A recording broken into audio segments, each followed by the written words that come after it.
Every day when I go to work, I love what I do. I look forward to it. But I gotta admit, every now and then it can actually feel a little bit like a routine.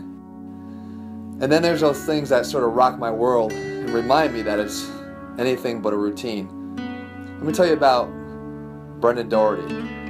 He's an ATHLEAN-X follower. He watches our videos, he uses our programs. 34-year-old guy. He gets diagnosed with testicular cancer.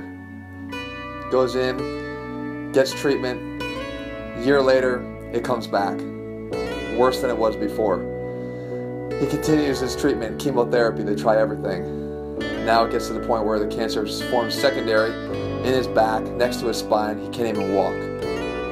Brendan writes to me to tell me how much he's inspired by ATHLEAN-X. How, despite the fact that he's going through this, he's thinking about what ATHLEAN-X means to him. I mean, this is the thing that shocks me. This is the thing that humbles me, that rocks my world, that makes me stop in my tracks. I've lost a mother and a grandfather to cancer. I know what it's like, and it doesn't get any easier. I've lost friends. It never gets easier. Brendan's email touched me very deeply. It literally threw that routine right out the window. And at that point, I know there's only one thing that I had to do. Brendan, what's up? Hey there, man, you alright? How you doing? I'm good, mate. I'm good, mate. Yourself? Good.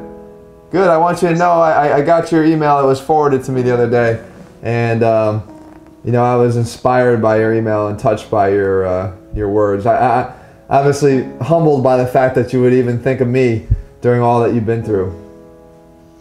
Well, as I say, I used to watch your videos and everything prior to having this awful thing happen to me, and obviously I continued to watch them throughout all my treatment and everything, and that as just inspiration to this is what I'll be doing once I get better again. I'll be trying what he's doing in this video or something. So it was something to keep me motivated as well on my side.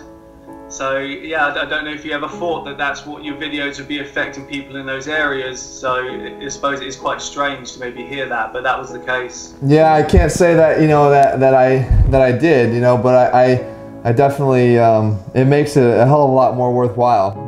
I hate people that find excuses not to train, or there's always a reason not to train. It's human nature to want to be lazy, and everyone finds excuses not to train. Obviously, I've been to work all day, and if you don't get out that door and get to the gym straight away, you're never going to make it. And I used to drum that into people, and then when I fell ill, people that I worked with were like, how are you still trying to stay motivated and stay healthy? And the compliment they give me is that they see me now, they just don't believe what I've been through. People just don't believe it. No. But it's just a point of saying that, no matter what happens, if I can find the time to still try and be motivated and stay on track, then really anyone can, I suppose.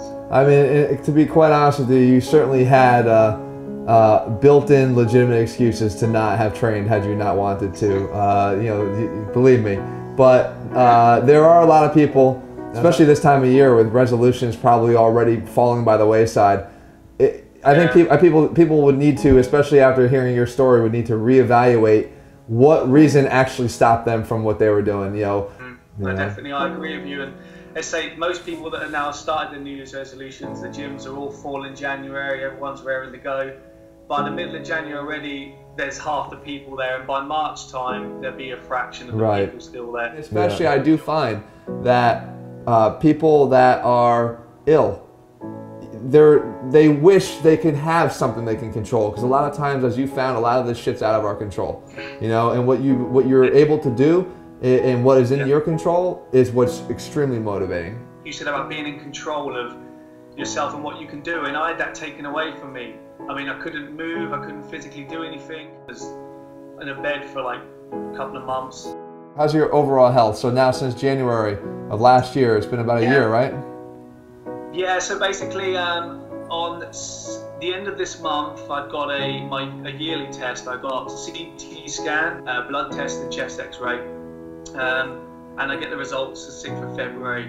And the reason why this is relevant is because the pattern before it was coming back like every year. Yeah. So if I can get over this hurdle, then they're hoping they've got it and it's completely gone. So I'm just a bit nervous about that in February. But if that comes back okay, then they think I'll be good to go for a long time. So that's, I'm a bit nervous but excited, because then I can finally, you know, your life's on hold, and I've gone this before twice where I thought it disappeared and it's come back. So I'm really hoping this time that it has, because the next step isn't pretty.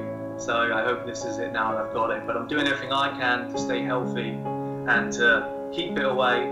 But that's not in my control. Well, we got a lot of people that are pulling for you. Your story touched me, and it really truly inspires me. You know, it inspires me. I know it inspires the guys that are around me here. And you know, we draw from guys like you, because you know, a lot of times we don't know what it's like unless we're faced with those things, and we don't know how we're going to act. But through guys like you, we can kind of imagine that we wish we could maybe be able to approach it the way you have.